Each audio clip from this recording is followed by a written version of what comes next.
Hello, Keith Rucker here at VintageMachinery.org. Guys, today we are once again putting together an odds and ends video because as you can see, my table is really filling up. We've got a lot of things that have come into the shop between going to Flywheelers, picking up some things down there, some viewer mail, some visitors have come by and brought some things by, some purchases, etc. Yeah, things are piling up over here. So we're going to work through these. Got some really cool stuff in this episode to share with you guys. And anyway, let's get started and show you some new things for the shop. So just got back from the Florida Flywheelers event about a week or so ago. By the time this show's on video, probably be a little over a week. But picked up several new things down there I'm pretty excited about. These were some tools that I purchased while I was at the Florida Flywheelers. And these are some blacksmithing tools, some top tools. This is a top swage, 1.5 inch, and a top fuller. And these would be used by blacksmith. Basically, if you were like forming that round circle, you would put that on top and you would actually strike the top of these. These aren't hammers, but you would hit that with a hammer or sledge or whatever. They're kind of forming tools. This is for upsetting. And yeah, while I'm not really big into blacksmithing, I'm trying to put together some blacksmithing tools. And when I find some things, I've been picking a few things up here and there. And saw these on a vendor's table and I picked them up. One thing that I really kind of liked about these tools is, I don't know if you can see it or not, these are made by Atha. Atha was a manufacturer of all kinds of hammers and blacksmithing tools and all kinds of hammers and stuff in general. They were purchased by Stanley at some point in time. But I really kind of like these Atha blacksmithing tools. And when I see them at a reasonable price and something that I don't have, I've been picking those up. So I don't know that I'd call myself a collector of them, but might be heading in that direction. I don't know. That seems to be what I'm kind of been looking for is some of these blacksmithing tools made by Atha. And these were a couple that I found that I didn't have, and I do have them now. So we're going to add these to my collection. And anyway, some nice little tools here. Let me show you what else we picked up at Flywheelers. So I saw this out on a vendor's tables. Actually, when I went up to the vendor, he was one of my viewers, but I ended up purchasing this from him. What is this? This is a set of feeler gauges. So I thought this was kind of interesting to see some feeler gauges that are, man, them things are almost 2 feet long to reach up inside some tight areas. Yeah, there's a little bit of surface rust on some of these, but man, I use these things a lot when I'm doing machinery building.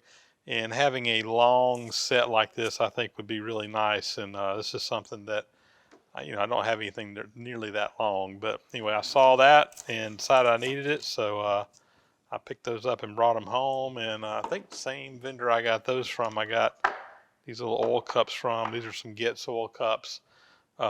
Again, when I'm restoring old machines, it's nice to have these.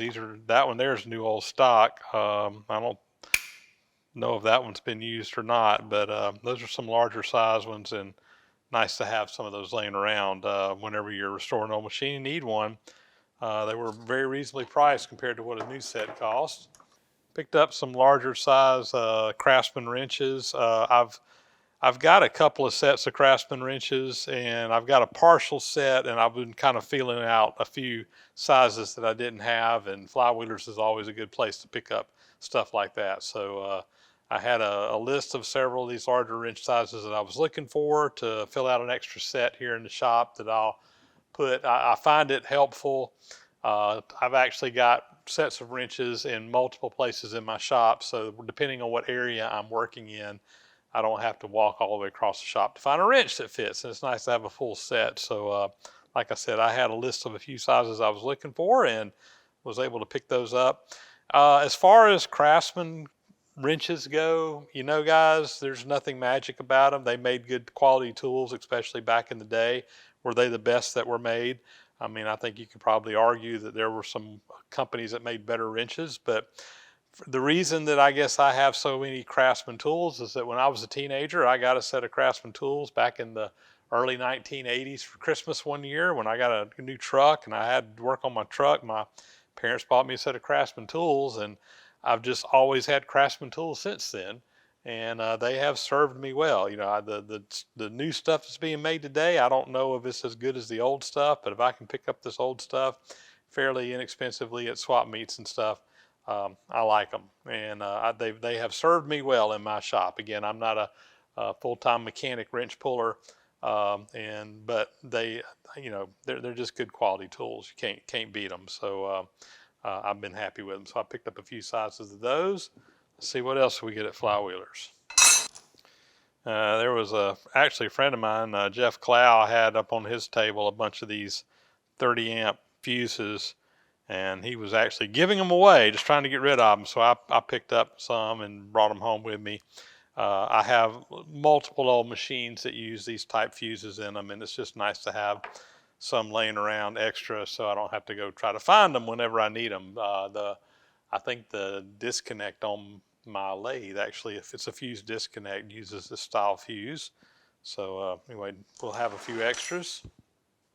And picked up a couple of books. These were actually gifts that a couple of viewers gave me at the meet and greet. First, the Rough and Tumble Engineering. This is really everything you ever want to know about running a steam traction engine. Kind of troubleshooting stuff in the field. And let's see, nope, that's not who that was from. That was somebody else. But anyway, nice book. I'm familiar with it. I don't think I have a copy of this, but I do now. But I'm actually looking forward to looking at this book. So the Rough and Tumble show that they do up north every year, which is kind of a steam show, I think kind of got its name from this book. The other one I got here came from, I remember who this came from. This came from Neil Slima, who has been to the shop many times. Principles in Direct Current Machines. He knew I was working on my DC motor for my Monarch lathe and thought I could do some studying. So he had this book that he picked up for me and gave me while at the meet and greet at the Flywheelers. So that's pretty much what I got. Not a whole lot. There was a lot of really good stuff out there at the swap meet, but you know, I didn't pick up a whole lot this year, but that is what we did pick up. So up next, I got a set of tools that were brought in by Don Piles from Toledo, Ohio. Don was actually passing through the area and stopped by the shop, and he brought me a bunch of stuff that he had just accumulated, didn't have a need for. First off here, got a boring head in here. It looks like a brand new set. This is you know, fits up in an R8 spindle. You use like on a, you know, milling machine, Bridgeport type milling machine. You know, it's a Chinese knockoff set, but hey, these things there's nothing wrong with them. They work just fine. We got the carbide, Braystone carbide cutters in here, so this will make a nice little set for use on a machine. So boring head, yeah, great. Let's see what else we got. So again, for the milling machine, this is a collet holder. So again, R8 spindle, and this takes an EOC 25 collet, and got some collets in here. This is a brand new set. So has your basic collet sizes up to, what is that, 1 inch, or I think so. So anyway, nice little set here. It's got the spanner wrench, got room for extra collets in here. Like I said, this is your basic size of end mills and stuff, but if you had some oddball sizes, you can get collets and fill those in as well. So looks like it's brand new. I don't know that it's even been used before. So in great shape. So I was actually pretty excited about this. This is a Greenlee knockout set for punching holes for doing electrical work, like in a panel or whatever. So you got these dies that you would put in. There's a stud that basically fits up inside of this, and when you pull this handle down, it pulls that in, and I think it's hydraulic actually, and it cuts out whatever size hole you need for whatever you're working on. So I've got a knockout set that is just put a wrench on it type setup, and you know, it works, but this is a much nicer hydraulic set. Yeah, I'm looking forward to using that actually.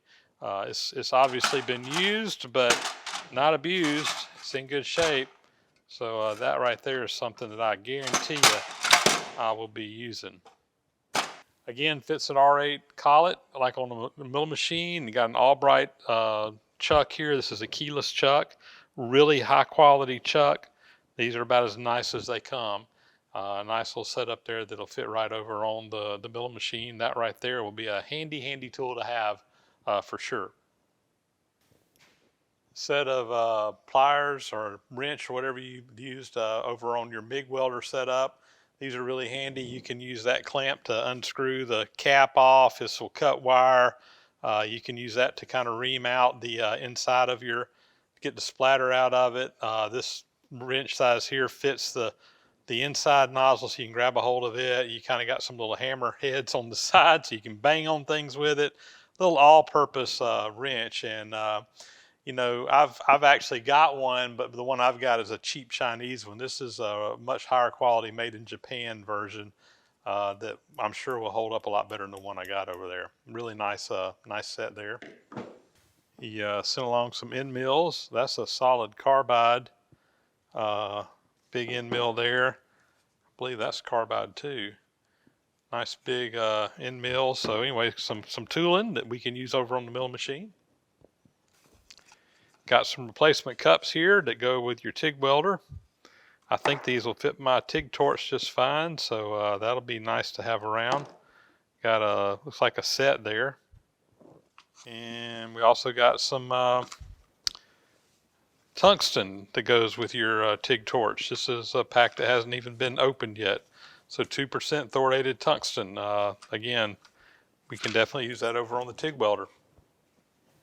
And finally, we've got a Brown & Sharp micrometer set. So this is basically a 6-inch to 12-inch micrometer. You can change the heads out, or excuse me, the anvils out on this end right here, and be able to measure different distances. You got standards in here to calibrate with. This is a really nice set for a lot of shops because it's basically one micrometer that replaces 6. So if you know, these are often sizes that aren't measured a lot in a shop. So instead of having to have 6 individual micrometers, you can have one and be able to just swap them out. The downside of this style is it does take a little bit of time to set them up when you have to change from one side to the other.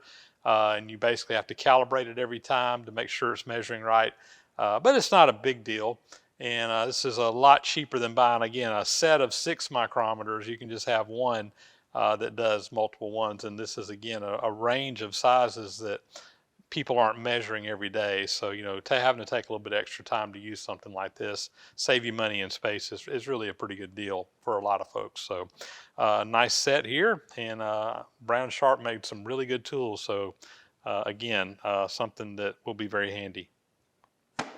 So in addition to everything else that Don brought down, he also brought some ink refill kits here. These will be extremely handy to have up at the house. I've got an inkjet printer that I use, so we can refill some of the ink cartridges. In fact, I think I had a warning light come on just the other day that I was needing to change out those cartridges, so we'll probably be putting those to use here real quick. So again, thank you so much. Some really nice tooling here, some things I'm sure you guys will be seeing in videos down the road. Very nice set of stuff here. And Don, thank you so much for thinking I'm in, bringing it down. It was great meeting you the other day as you were passing through on your way to Florida. Got a couple of books here. These came from, and I apologize, I'm probably going to butcher this name, T. Dazaboksky from Spanish Fort, Alabama.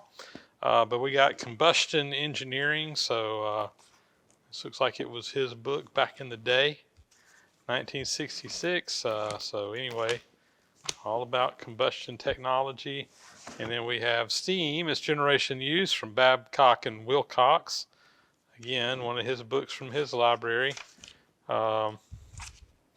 Nice book here to have on steam engineering and all kinds. So anyway, 2 nice steam related books that we're going to add to the library. So we'll be putting these up in the library.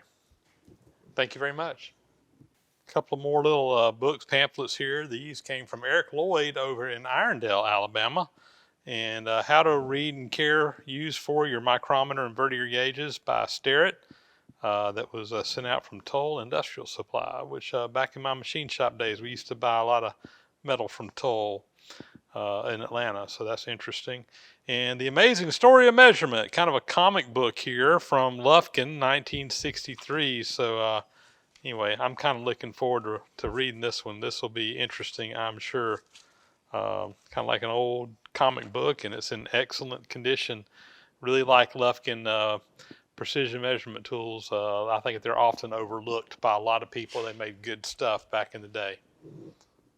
Up next comes a couple of items that came from Tom Phillips. Tom is a viewer of the channel, happens to be a physician, lives down in Valdosta, not too far from me. Really helped me out a couple of years ago when I had a bad case of vertigo. He's a ear, nose, and throat specialist, and he reached out to me. I went down, and he did some stuff to me and really helped me out when I was hurting there for a while with some vertigo. But anyway, he has got a shop that watches my channel, and he came by and visited a couple of weeks ago and brought some goodies. And one thing he brought me were these right here. These are some indicator clamps.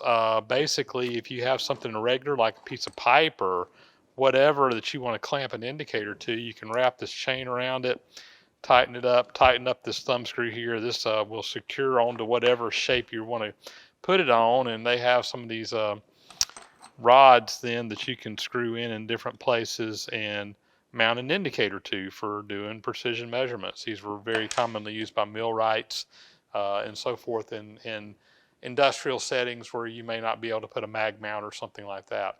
Very handy to have. Anyway, these will be definitely something kind of cool to have. I think he picked up several of them in an auction and brought them to me. And let me show you what else he brought.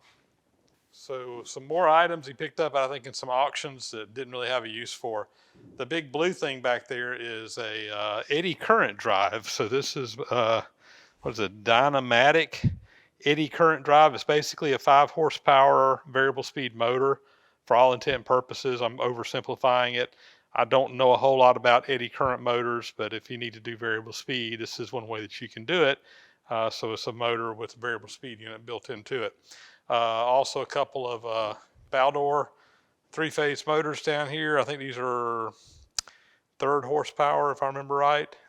Looks like they're practically new. And the other thing he brought, I'm not even sure what these are. This is in a box that says spinner drives on it. But yeah, I don't know. These spinner drives. I need to probably go look up and see what these are.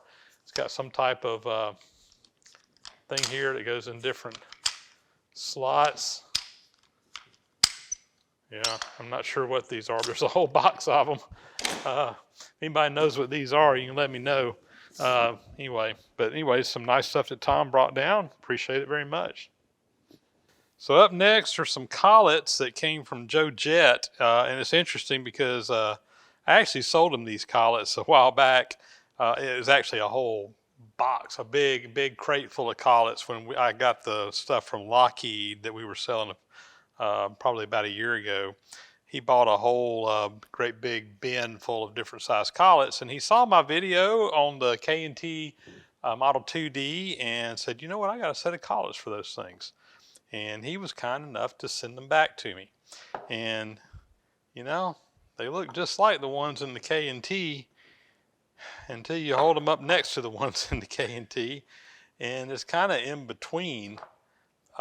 This is the 30 taper collet, and this is a 20 taper collet. I'm not sure what these fit, but they don't fit the K&T, unfortunately. I wish that they did, because this is a really nice set of collets. Look like, I mean, that one there looks like it hadn't even been used before. But these unfortunately don't fit my machine. There's a cap to whatever these fit up on. But again, I'm not sure exactly what these go to, but unfortunately they were not the right ones. Joe, thank you for trying.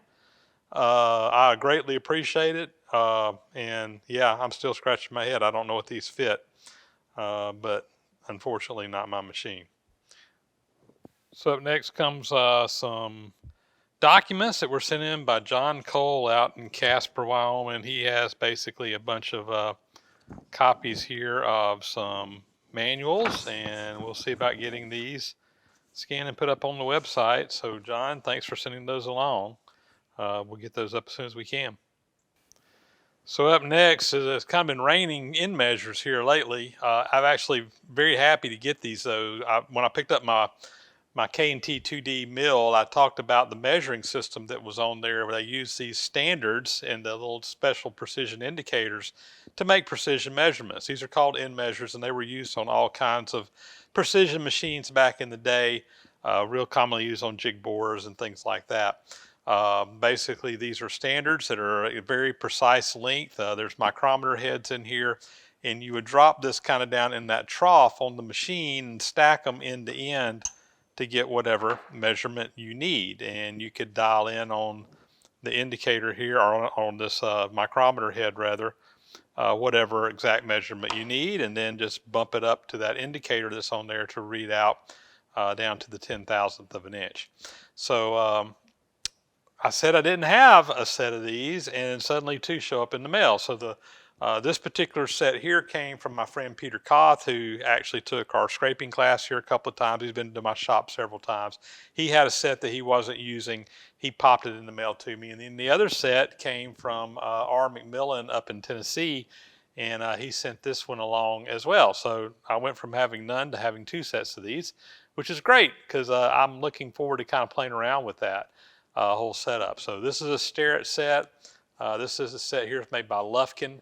This Lufkin set, it looks like it's hardly even been touched. I mean, this thing looks pristine condition. Nothing wrong with these.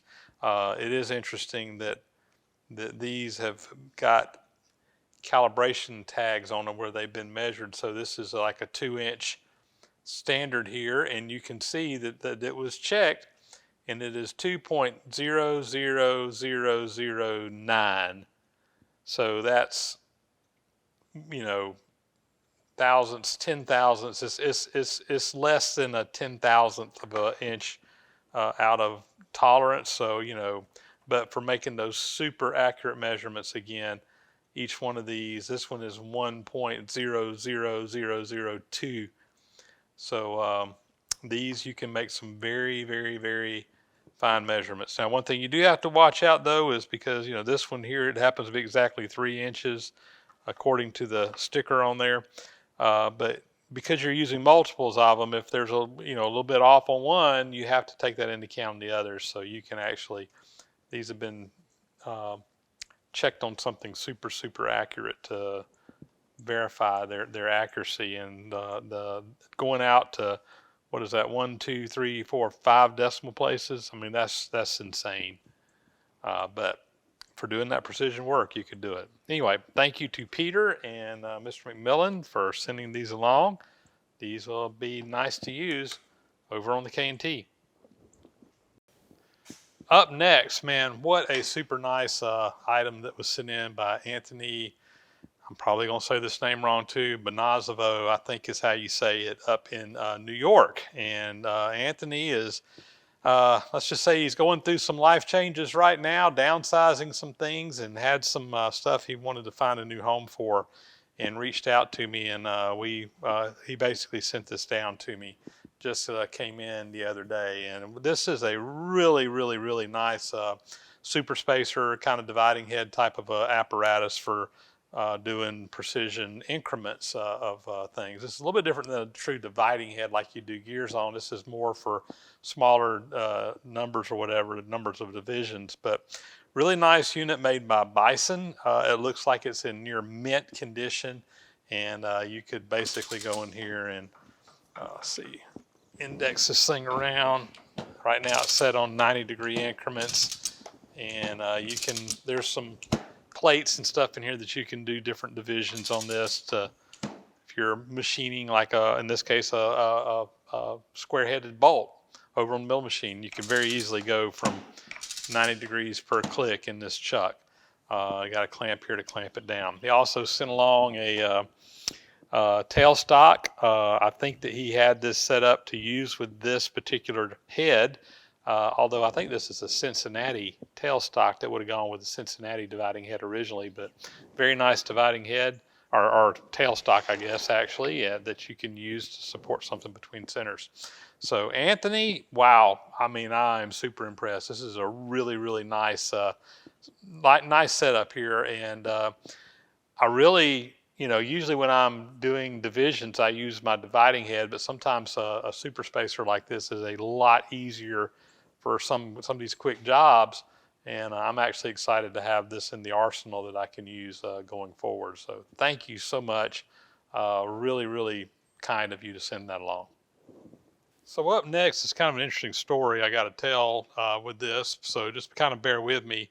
Back about a year ago, when I got all the tools out of the Lockheed plant, there was this particular set of micrometers, inside micrometers, for measuring really long distances, and it came with that whole stuff. And this was a set that I wanted to keep for myself. This is what a lot of people call the what was it, like the micrometer in a suitcase type of a thing. But it's made for doing inside measurements or measurements between 2 points where you're doing really, really long measurements. And kind of like those end measures we had before, these are calibrated. These are calibrated down to 4 decimal places. But basically you would build up whatever length you wanted to measure using all these pieces. Now, kind of unlike the end measures, these actually screw together. So, you got a 24-inch segment there, and you would just screw this together with the other one over here. Notice that these standards have this kind of cardboard on the outside. That's to keep the thermal temperature from hitting the metal on the inside, to kind of keep it from expanding.